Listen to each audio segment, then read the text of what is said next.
prix de la terre. Dans mes chroniques qui portent sur le changement climatique, j'essaye d'éclairer cette question. Comment puis-je contribuer efficacement à réduire mon bilan carbone? Comme je l'ai indiqué, le transport représente en France 30% des émissions de CO2.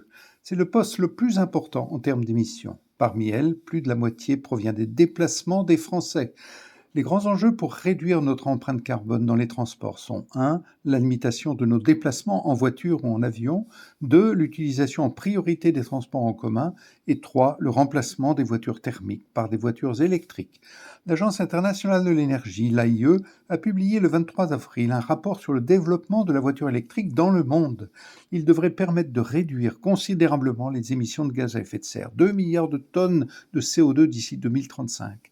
Selon l'AIE, les ventes des voitures électriques dans le monde s'accroissent fortement depuis plusieurs années.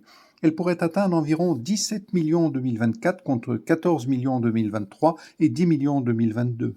Au premier trimestre 2024, les ventes se sont accrues de 25% par rapport au premier trimestre de 2023. Les parts de marché de l'électrique dans l'ensemble des ventes en 2024 devaient être de 45% en Chine, 25% en Europe, 23% en France, 11% aux États-Unis. En France, à la fin de 2023, plus d'1 million de véhicules 100% électriques et hybrides rechargeables circulent sur nos routes. Comment se rechargent-ils? À domicile, les bornes de recharge se développent rapidement. En revanche, seulement 3% des résidences collectives sont équipées de bornes. Sur la voie publique, il y a plus de 120 000 points de recharge. Pour les grands trajets, les recharges rapides sont disponibles sur les grands axes. Tous les 80 km et 87% des aires d'autoroute en sont équipées.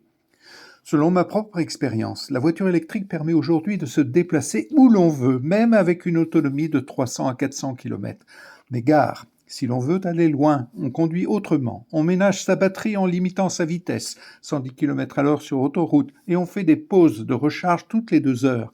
Des trajets certainement plus reposants.